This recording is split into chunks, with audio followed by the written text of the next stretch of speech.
的な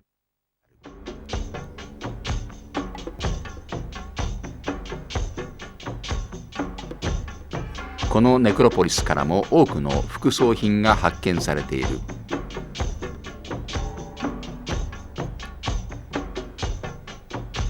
もう一つの重要な場所はアルゲロの近くにあるサントゥ・ペドゥルーのネクロポリス。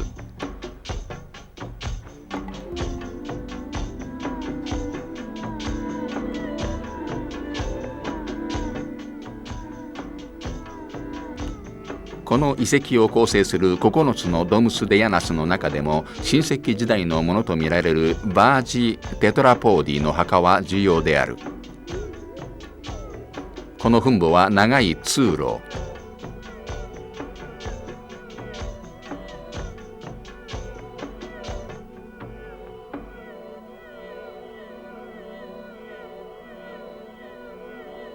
半円形の前室、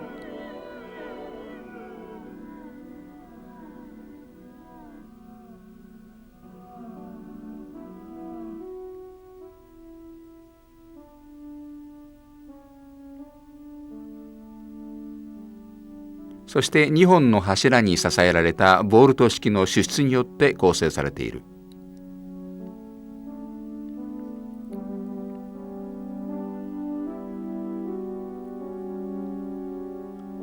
内部の壁面には赤い色で描かれた壁画の痕跡と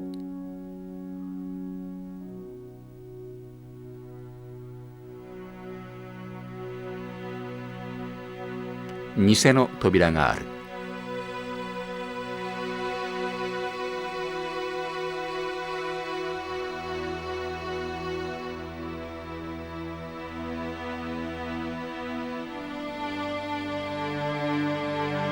ここからそう遠くないところにサンティンベニアと呼ばれるヌラーゲがある。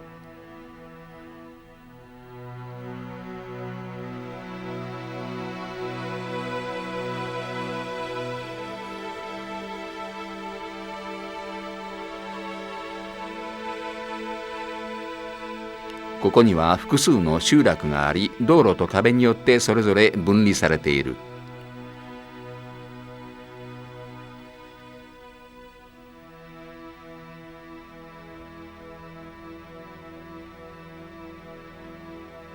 外壁に接して放射状に配されている建物は、この空間が間違いなく宗教的あるいは社会的な会合や儀礼のために使われていたことを思わせる。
しかしこの集落で最も重要なのはポルトコンテの闘病地に接しており、またカラボーナの銅鉱山からも近いという地の利から、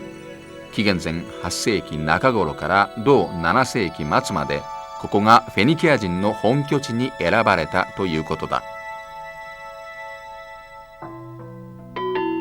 集落は一つの主塔、二つの副塔を持つ凹凸型の特徴的なヌラーゲを取り囲む形で配されている。時代的には青銅器時代中期から鉄器時代にかけてのものとみられる。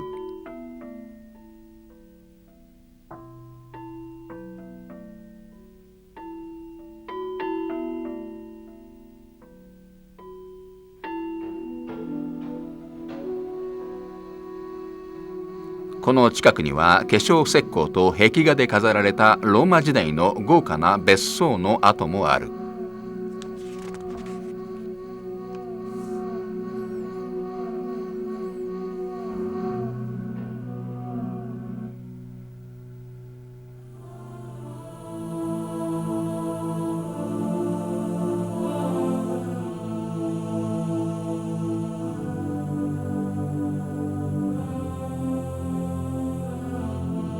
最後の目的地はカエサルの時代に作られたと考えられているローマ時代の植民都市トゥリス・リビソニスの遺跡の上に広がるポルト・トーレスの町だ。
バルバロの館といわれる中央浴場跡で広い建物は脱衣所、浴場、サウナ、運動室などに分かれていた。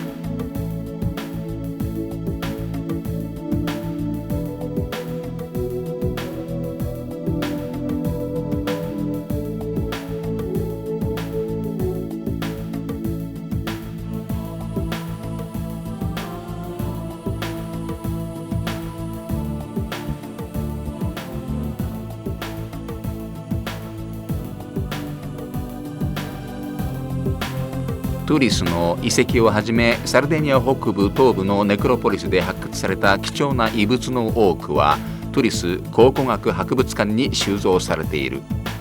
この展示室で今回の工程も終了する。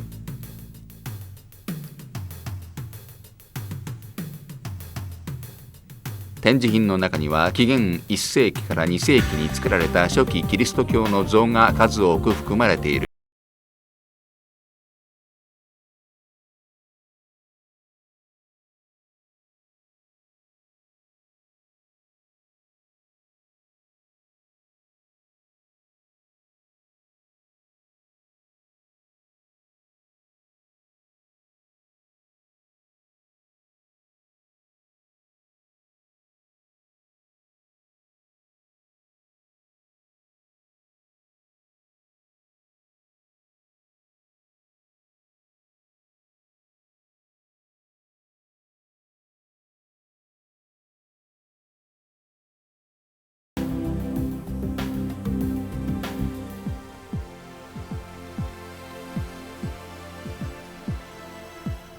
日用品、手工芸品、宗教や儀礼に使われた芸術的な品々。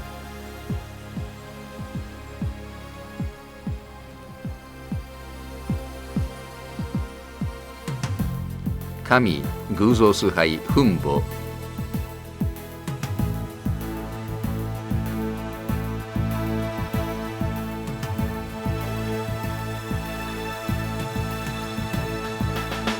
儀礼のための場所、そして巨石によるモニュメントなど、この島の過去が残してくれたさまざまな遺物はこの島に生きた人々の生活と文化を今に伝えてくれる。